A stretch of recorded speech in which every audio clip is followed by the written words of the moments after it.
Você conhece aquela história que a atração não é uma escolha? Ou o famoso eu tenho dedo podre para relacionamento? Ou então aquela sua amiga que diz ai, só gosto de cafajestes, só eles me atraem.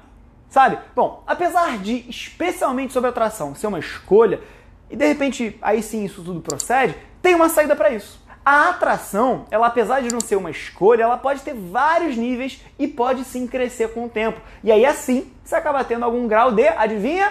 Escolha.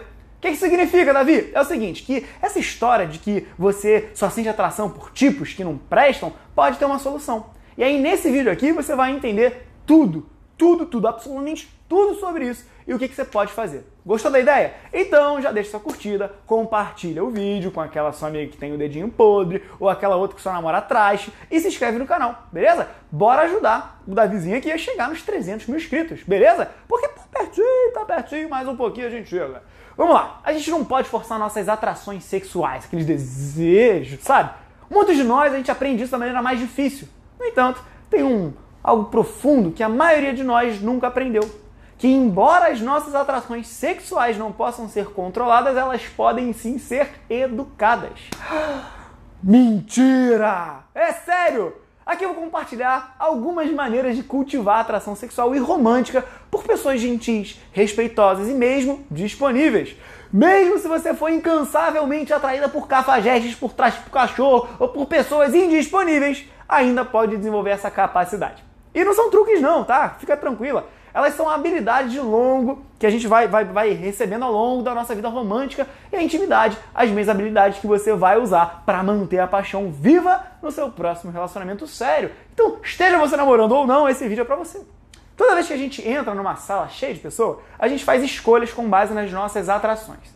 Quem a gente nota, quem a gente dispensa, quem a gente acha legal, quem a gente acha chato. Uma cliente minha, ela me disse o seguinte uma vez, ela disse o seguinte: você sabe, né? É quase mágico. Eu posso ir numa festa e eu sempre tenho aquela pessoa específica que, me atrai, me dá uma tesão. Se eu sair com ele, dentro de algumas semanas ou alguns meses, eu descubro que, ele tem as mesmas qualidades emocionais que o meu parceiro anterior, era igualzinho.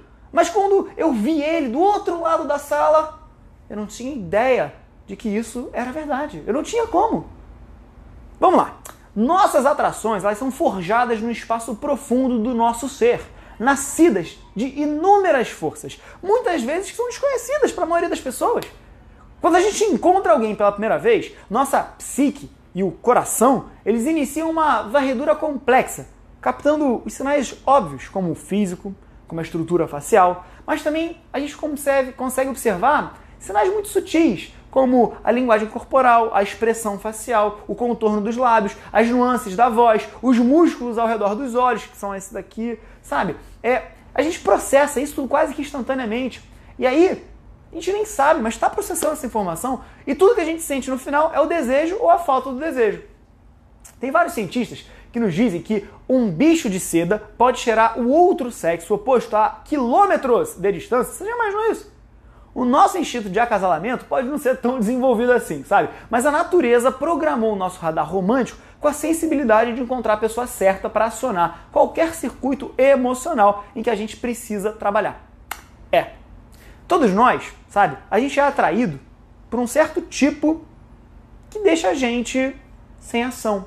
Seja ele um tipo físico ou um tipo emocional, ou até uma personalidade. Digamos que exista um espectro, sabe? Um espectro da atração, de 1 a 10. As pessoas de um lado do espectro são fisicamente ou romanticamente atraentes pra gente. Mas do outro lado, sabe? São ícones. Elas são atraentes e nos deixam de joelhos, provocando tanto desejo quanto insegurança. Essas pessoas são tão atraentes pra gente, em parte, né? Porque eles incorporam não só as melhores, mas também as piores características emocionais dos nossos... Se arrisca? Dos nossos pais. Pois é. Todos nós, a gente sofre dor de infância. Não que não foram resolvidas devido a alguma traição, raiva, manipulação, abuso. Inconscientemente, a gente busca a cura através do nosso parceiro. E a gente tenta alcançar essa cura estabelecendo um vínculo com alguém que a gente sente que pode machucar de uma maneira semelhante à forma como a gente foi machucado quando a gente era criança. Olha que doido. Isso porque dá esperança de poder convencer a outra pessoa a finalmente amar a gente e aceitar a gente. E com isso consertar aquela falha de quando a gente era jovem. Nosso eu consciente, ele é atraído para as qualidades positivas que a gente quer. Mas o nosso inconsciente atrai a gente para as qualidades que a gente mais foi atingido quando a gente estava ferido ou magoado, quando a gente era mais novinho. Isso explica, em parte, por que a gente fica tão constrangido e tão inseguro com as pessoas pelas quais a gente é intensamente atraído. Também explica por que os nossos maiores desgostos acontecem com essas atrações mais intensas e as mais ardentes. Alguns de nós, a gente reage às mágoas do passado namorando só aquela pessoa que está na extremidade inferior do nosso espectro da atração. Que a gente tem medo da imensidade e do risco de perda dolorosa quando a gente se aproxima das pessoas de alto nível de atração. Muitas vezes a gente se sente mais seguro com pessoas que não fazem muito por nós em um nível físico ou até no nível romântico. Porque a gente sente que está mais confortável, menos risco, sabe? Mais quentinho. Mas a desvantagem pode ser tédio, frustração, falta de paixão. Já aconteceu com você? Deixa aqui embaixo para ver se já aconteceu com você. Muitos outros apenas namoram pessoas do topo do seu espectro de atração, porque eles acreditam que é aí que reside o verdadeiro amor e a verdadeira paixão com alguém que é um número alto no seu espectro de atração. Você pode dizer que se sente atraída em uma fração de segundos. Isso pode ser emocionante, mas raramente é confortável ou mesmo seguro. Na minha experiência, as pessoas que só namoram aquelas que estão no topo do seu espectro da atração têm muito mais chance de permanecer solteiras. Por outro lado, sabe, a atração por pessoas do meio do nosso espectro raramente é imediata. Aquelas pessoas que estão na meiuca demoram pra gente se apaixonar, demora pra gente sentir amor. Geralmente leva mais tempo para entender como realmente a gente está interessado nessas pessoas. É o famoso amor de amigo, que depois de tanto tempo sendo amigo, a gente finalmente desenvolveu uma paixão. Pois é, as pessoas que estão dispostas a namorar na faixa intermediária têm mais probabilidade, acredite ou não, de encontrar um amor real para a vida toda, duradouro. A atração imediata não é o melhor indicador de paixão futura, sabe? Intensas atrações imediatas, é aquele famoso foguinho de palha, podem nos cegar para a qualidade real das nossas interações com as outras pessoas e para os personagens reais por trás dessa pessoa que a gente criou a imagem que se apaixonou. As atrações, elas podem sim crescer. E muitos de nós, a gente já teve a experiência de se sentir mais atraído por alguém à medida que a gente foi conhecendo essa pessoa melhor. Aquele famoso, nossa, eu te amo mais hoje do que eu te amava ontem. É isso. Então, o que a gente faz quando a gente encontra alguém que inspira a gente e que a gente sente algum tipo de faísca de atração, mas não o suficiente para a gente se apaixonar? A atração sexual é muito mais mutável do que a gente foi ensinado. Todos nós temos tipos que nos excitam imediatamente e intensamente, sabe? Mas, como eu disse, as atrações podem crescer. É muito duvidoso que você se sinta atraído por alguém que não é fisicamente atraente para você. Mas, se alguém tem uma centelha de atração por você e tem outras qualidades que você ama, sua atração pode florescer. Se estiver conhecendo alguém pela primeira vez, não toma então uma decisão rápida com base no fato de você ser instantaneamente atraído no nível físico.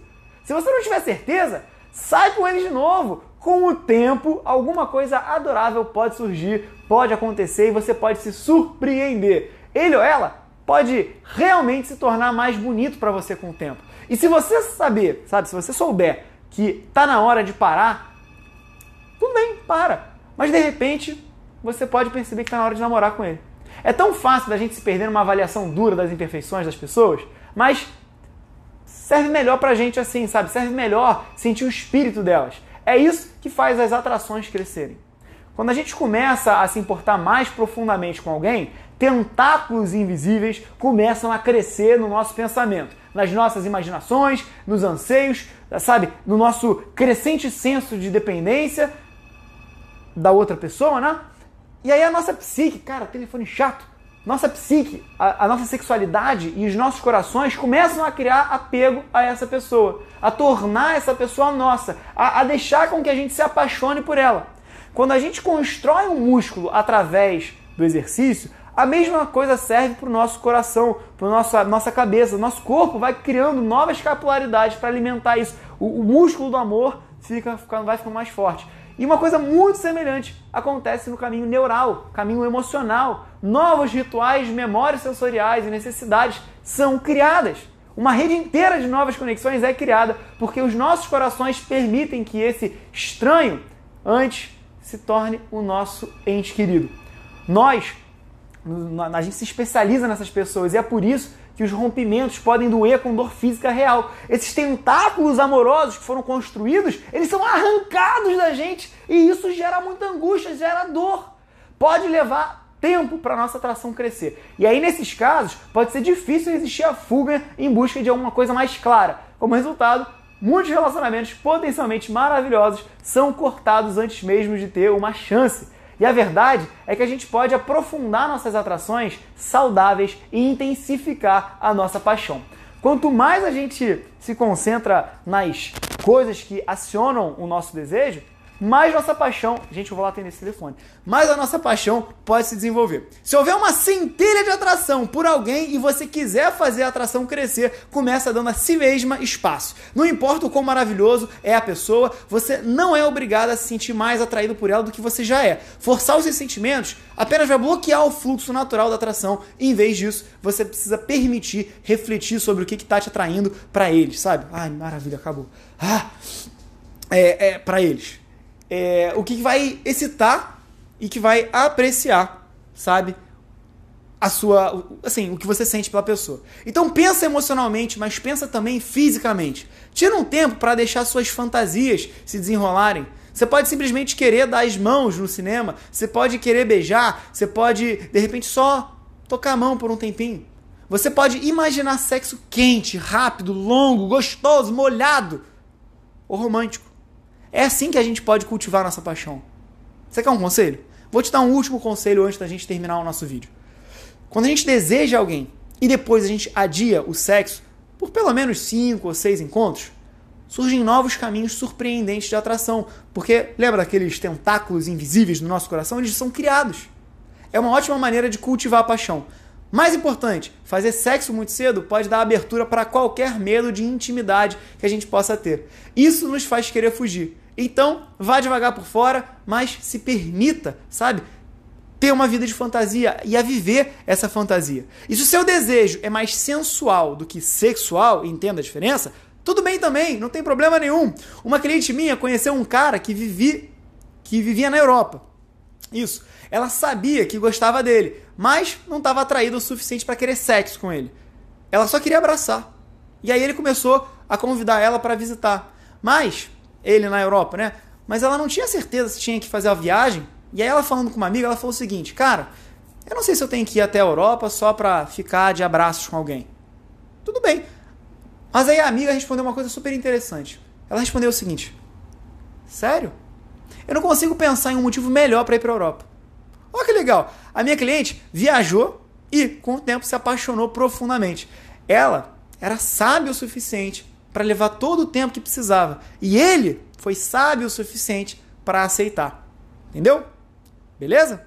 Então deixa eu aproveitar aqui para fazer uma última recomendação para você que, de repente, está querendo mais qualidade nos seus relacionamentos. Porque implementar essa estratégia daqui do vídeo é um bom começo, mas é só um começo. E aí, você vai precisar mais do que isso para manter a atração que você vai construindo com a pessoa, conquistar a confiança e o coração dele de vez. E aí, para isso, eu não posso deixar de recomendar o MAP, que é o método da atração perfeita, onde eu lido justamente com sexualidade, conversa, conexão, sedução, comunicação. E aí, nada melhor do que te tornar perfeita, né? O nome já diz tudo. Clica no link da descrição para dar um confere sem compromisso nenhum. Se você gostar, você investe nisso aí. Se não, não tem problema, continue me assistindo aqui no YouTube, que eu tô abrindo todas as dúvidas, todo o meu conhecimento por internet. Beijaço e até a próxima.